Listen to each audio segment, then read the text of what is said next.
Good afternoon আমার প্রিয় বন্ধুরা, কেমন আছো তোমরা সবাই? আশা করছি সকলে ভালো আছো, সুস্থ আছো। আমিও মোটামুটি ভালো আছি আর সুস্থ আছি, তাই তোমাদের সাথে নিয়ে চলে এসেছি আরও একটা নতুন ব্লগ। এখন ঘড়িতে সময় হয়ে গেছে 1:35, আর আজকের ব্লগটা আমি একদম স্টার্ট করলাম দুপুরবেলা থেকেই। তো এখন আমি চলে যাচ্ছিলাম ঘরে। ঘরে হচ্ছে আমার মেয়ে ঘুমোচ্ছে, আর কিছুক্ষণ আগে আমিও শুয়েছিলাম। তো আমার শরীরটা যেহেতু খারাপ করছিল, ঘুমোইনি, এমনি শুয়েছিলাম। তো শরীরটা খারাপ করছিল, এই জন্য ঘরে গিয়ে শুয়েছিলাম। তারপর মেয়েকে ঘুম পাড়িয়ে দিয়েছি, তো মেয়ে ঘুমোচ্ছে। তো এদিকে দেখো, আমি এখনও বিছানাগুলো তুলিনি। তো মেয়ে ঘুম থেকে উঠলে কিন্তু একবারে বিছানাগুলো গুছিয়ে নেব। তার আগে আমি এদিকে জামা কাপড়গুলো গুছিয়ে নিচ্ছি। আমি এসেছিলাম হচ্ছে আমার বাবার বাড়ি ঘুরতে, আর এখনও বাবার বাড়িতেই আছি। তো আমরা যে জামা কাপড়গুলো রেগুলার এখানে এসে ইউজ করছি, তো সেগুলো তো সব অগোছালো হয়ে রয়েছে আমার, তোমাদের দাদা ভাইয়ের বা মেয়ের। তো সেগুলো সব গোছাগুছি করে নেব, কারণ আজকে বিকেলে আমাদের বাড়ি যাওয়ার কথা আছে। তোমাদের দাদাভাই দেখি কখন আসে, তারপর আমাদেরকে বাড়ি যেতেও হবে। আর এখনও কিন্তু আমি স্নান করিনি, কারণ ওই যে বললাম আমি ঘুমিয়েছিলাম, তো আমার মনটা একদম ভালো না। আর আমাকে এখানে যে কি কি পরিমাণে গরম লাগছে সেটা তোমাদের বলার মতো না। প্রচণ্ড গরম লাগছিল, এই জন্য আমি আরও কি বলবো, যাই হোক বাদ দাও। তো এইদিকে দেখো আমি জামা কাপড়গুলো সব ভাঁজ করে নিচ্ছি। আর আমরা যখন এখানে আসি তখন আমাদের এই রুমটা একদম পুরোপুরি আমাদের হয়ে যায়, কারণ তোমাদের দাদা ভাইয়ের আর আমার স্পেশালি এই রুমটাই পছন্দ। আর এই রুমটাতে কেউ থাকেও না, আমরা যখন থাকি না এই রুমটা ফাঁকাই পড়ে থাকে। তো এক কথায় এটা আমার রুম একদম। তো চলো এদিকে দেখো জামা কাপড়গুলো গুছিয়ে নিচ্ছি তোমাদের সাথে কথা বলতে বলতে।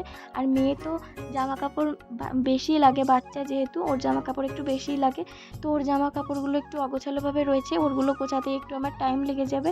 আর ওর জামা কাপড়গুলো কিন্তু ব্যাগের মধ্যে নেই, ওরগুলো কোথায় কোথায় যে ছড়িয়ে ছিটিয়ে আছে, মাদের জামা কাপড় থাকে তো সেখানে আছে। তো সেখান থেকে এক এক করে আমাকে বার করে নিতে হবে, তারপর গুছিয়ে নিতে হবে। এই জন্য আগে আমাদের জামা কাপড়গুলোকে ভালোভাবে গুছিয়ে নিচ্ছিলাম।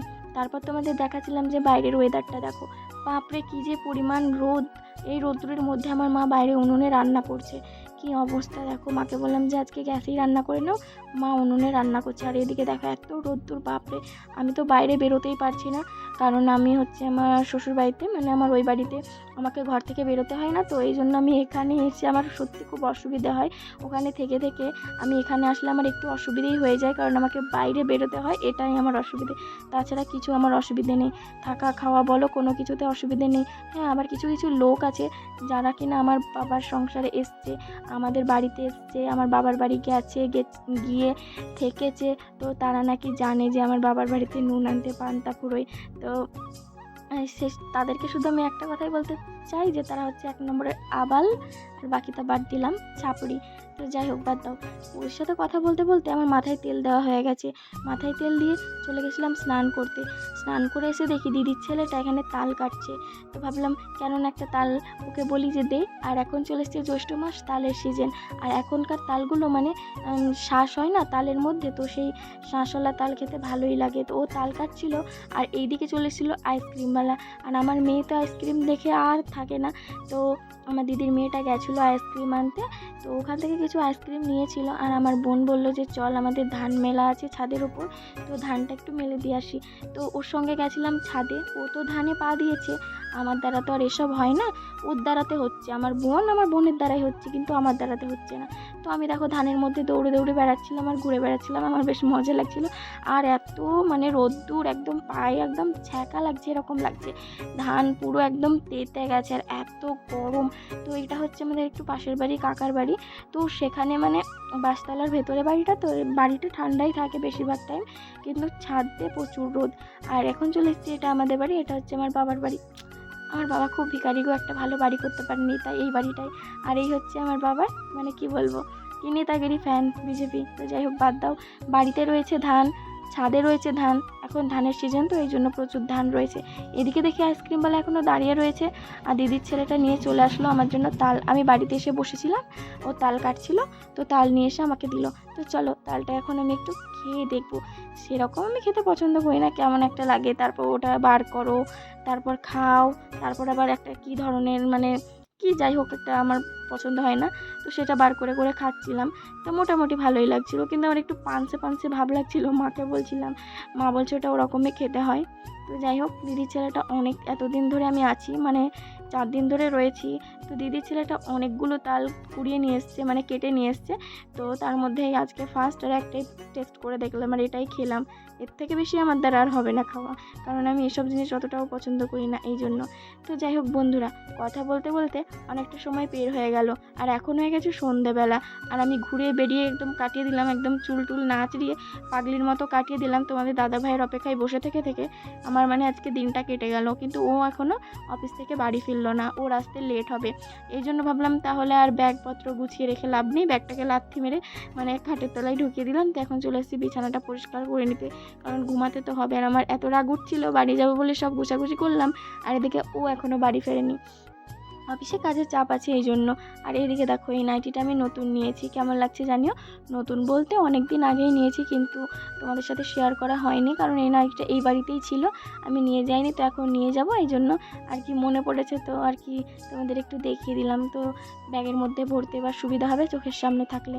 তো এখন আমি চলে যাব হচ্ছে খাটের ওপরে চলে এসেছি। এখন আমি বিছানাটা গুছিয়ে নেবো, বিছানাটা ঝেড়ে নেবো, কারণ এখন সন্ধ্যেটা প্রায় অনেকখানি হয়েছে। এবার আমার দিদির মেয়েটা সন্ধে জ্বালবে, তো ওকে বললাম আমাকে একটু হেল্প কর, আগে ক্যামেরাটা ধরে দে, তারপর গিয়ে তুই সন্ধে জ্বাল। তো এদিকে দেখো, শুধু এখন তো আর কি ওই বিছানা, তারপর ব্ল্যাঙ্কেট এসব তো নেই, গরমকালে একটা চাদর রয়েছে আর ওই যে বালিশ রয়েছে, ব্যাস। তো চাদরগুলো ভাঁজ করে নিচ্ছি, আর মশারিটা এখন গোটাবো না, কারণ এই তো আবার 4-5 ঘন্টার মধ্যে আবার ঘুমাতে হবে এই জন্য। তো এদিকে দেখো, আমার বিছানাটা মোটামুটি তোলা কমপ্লিট হয়ে গেছে, এখন বিছানাটা একটু ঝাড়ু দিয়ে নিলেই হয়ে যায়।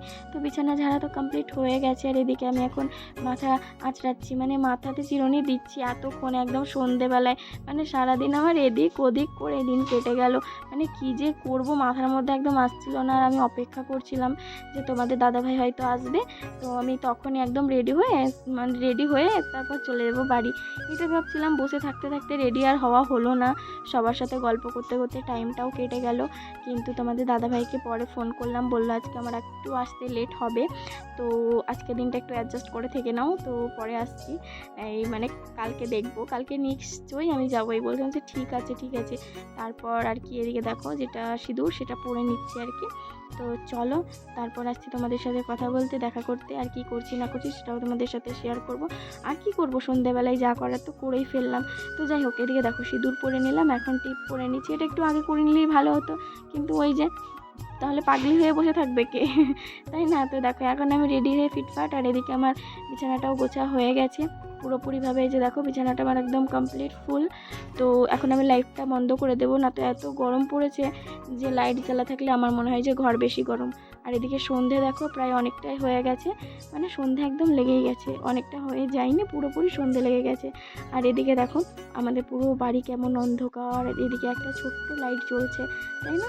এই দেখো, একদম এই মাথা থেকে ওই মাথা অত দূর অবধি কি লাইট, মানে লাইটের পাওয়ার যায় এত বড় বাড়িতে। তো যাই হোক, তারপর একটু ডিম দিয়ে মানে আলুর তরকারি করে নিয়েছিলাম, আলু ভাজা টাইপের, একটু থকথকে করে মুড়ি খাওয়ার জন্য।